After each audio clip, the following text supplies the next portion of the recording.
Dami mong angas, ah! Sasaktan ako! Bitiwan mo ako! Ano ba? Hello, Nympha. Kamusta na ang dating guyabano na mukhang mansanas na ngayon? Hayop ka!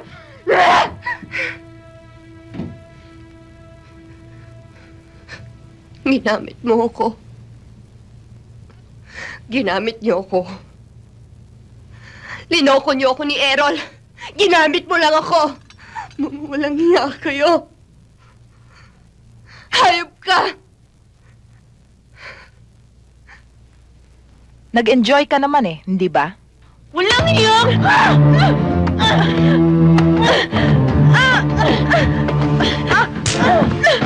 Hayop ka!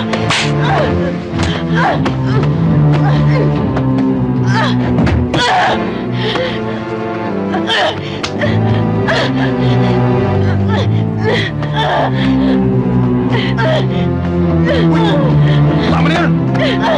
Tama na! Iwan mo ako! Ba? Enrico! Ano yan, Rosette?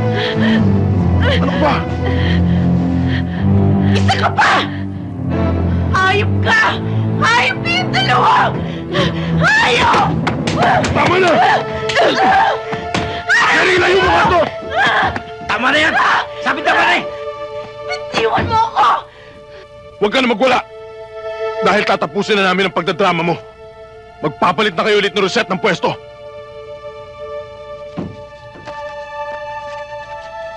Huwag kang mag-alala. May bayad din ang pag-arte mo. Ayan!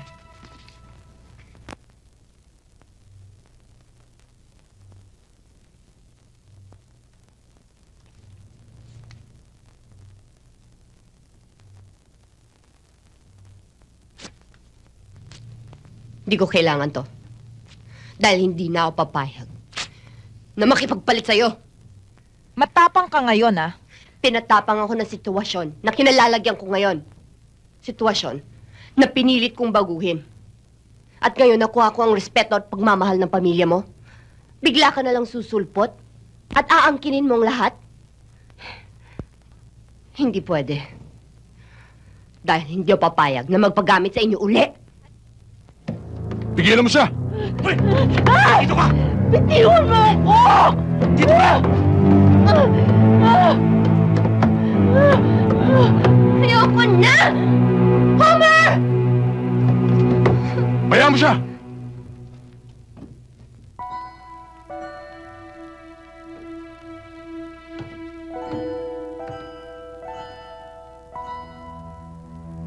Sino sa inyong dalawang totoong Rosette? Ako! Ako. Kung ikaw talaga ang totoong Rosette, kailan at saan kayo kinasal ni Homer?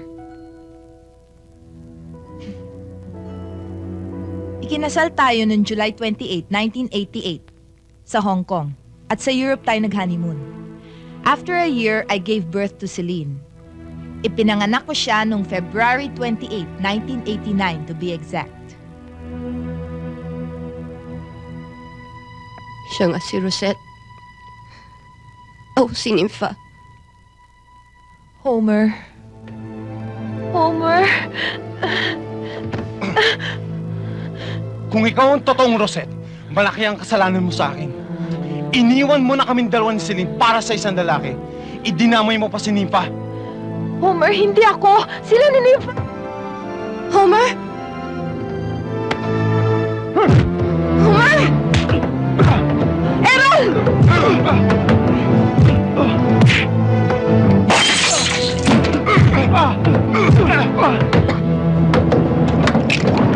Errol!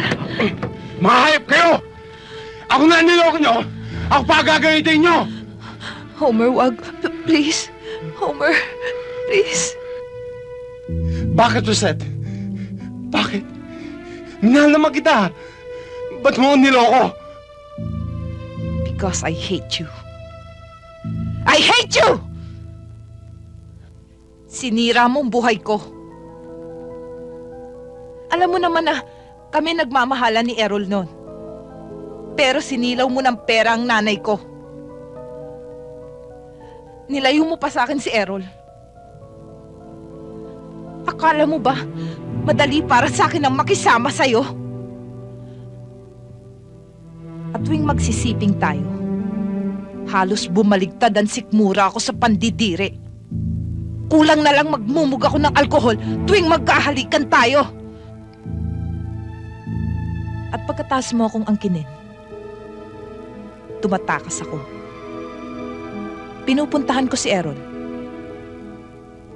Binibigay ko ang katawan ko. Ang pagmamahal ko. Ang puso ko. Na kailanman, hindi mo nakuha. Hayop ka! Hayop ka! Homer, wag! Homer, please. Huwag mo sila papatayin. Dudungisan mo lang ang pangalan mo. Wag, Homer. Ayoko na makita ang pagmumukha nyo. Baka sa susunod, hindi ko na mapigilan ang sarili ko. Talo na. Halika na.